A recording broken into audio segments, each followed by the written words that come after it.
मैं विनय उपाध्याय आज आप लोगों के लिए मार्कोनी-कॉफ रूल और एंटी मार्कोनी-कॉफ रूल लेके आया हूँ कि मार्कोनी-कॉफ रूल क्या है और एंटी मार्कोनी-कॉफ रूल क्या है। एग्जामिनेशन चाहे होम एग्जामिनेशन हो चाहे बोर्ड एग्जामिनेशन हो, 2 नंबर के क्वेश्चन पूछे जाते हैं कि मार्कोनी-कॉफ रूल क्या है और एंटी मार्कोनी-कॉफ रूल क्या है। तो वास्तव में मार्कोनी-कॉफ रूल जब एल्कीन का मतलब ऐसे हाइड्रोकार्बन जिनमें डबल बॉन्ड पाया जाता है, वो जब कभी हाइड्रोजन हैलाइड यानी HX से योगात्मक अभिक्रिया देती हैं तो वो मार्कोनी-कॉफ रूल के अनुसार देती हैं। जैसे suppose that CH2 double bond CH2, मैंने एक एल्कीन ले लिया, ठीक, जिसको कहते हैं एथीन। ये एथीन है।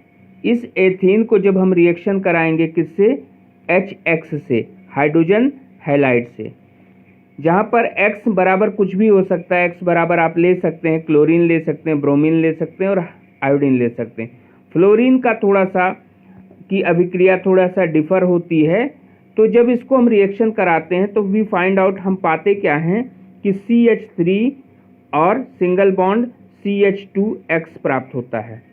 यहाँ पर चूंकि सिमेट्रिकल है तो इसलिए कहीं भी X को हमने लगा दिया और कहीं भी H को लगा दिया।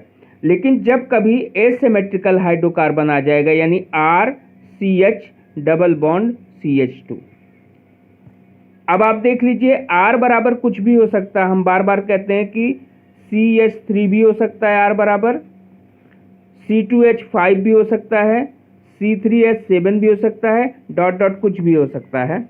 तो इस एसिमेट्रिकल हाइड्रोकार्बन को जब हम क्रिया कराएंगे HX से, तब ऐसी कंडीशन में HX का हैलोजन यानी X ग्रुप उस कार्बन परमाणु से जुड़ेगा जिस पर हाइड्रोजन की संख्या सबसे कम होगी। यही मार्कोनी-कॉफ रूल कहलाता है। इस रूल के अनुसार X जा करके CH से जुड़ जाएगा। ये बॉन्ड जब फिजन होगा, ये बॉन्ड टूटेगा तो X जा करके CH के साथ जुड़ जाएगा। क्यों? क्योंकि इस C के पास हाइड्रोजन की संख्या कम है।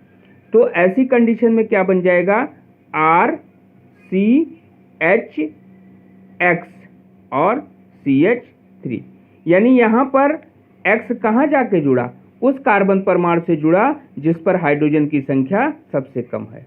तो मार्कोनी-कॉफ रूल क्या है कि जब किसी असममित या एसिमेट्रिकल एल्कीनों की क्रिया हाइड्रोजन हैलाइड से कराते हैं तो हैलाइड या फिर हाइड्रोजन का नकारात्मक या नेगेटिव पार्ट, ठीक, या मूलक, ठीक, या आयन उस कार्बन परमाणु से जुड़ता है जिस पर हाइड्रोजन की संख्या सबसे कम होती है। ये कहलाता है मार्कोनी-कॉफ रूल। अब एंटी मार्कोनी-कॉफ रूल क्या है?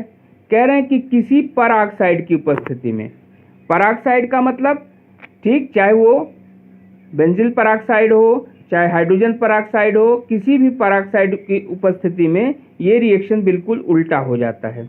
जैसे RCH डबल बॉन्ड CH2, ये एसिमेट्रिकल एल्कीन है। इसकी क्रिया जब हम HX से कराएंगे और एरो पर, यानी उपस्थिति किसकी होगी, जैसे बेंजील पराऑक्साइड अगर हम ले लेते हैं, पराऑक्साइड ले लेते हैं, तो उस दशा में क्या प्रोडक्ट बनेगा, RCH2 सिंगल बॉन्ड CH2X।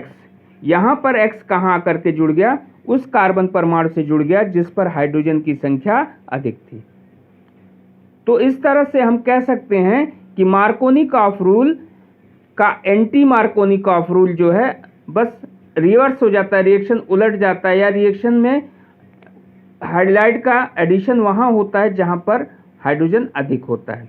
तो मार्कोनी-कॉफ रूल यानी जब किसी एसिमेट्रिकल हाइड्रोकार्बन की क्रिया, एल्कीन की क्रिया HX से कराते हैं तो हमेशा X वाला पार्ट उस कार्बन से जुड़ता है जिस पर हाइड्रोजन की संख्या सबसे कम होती है।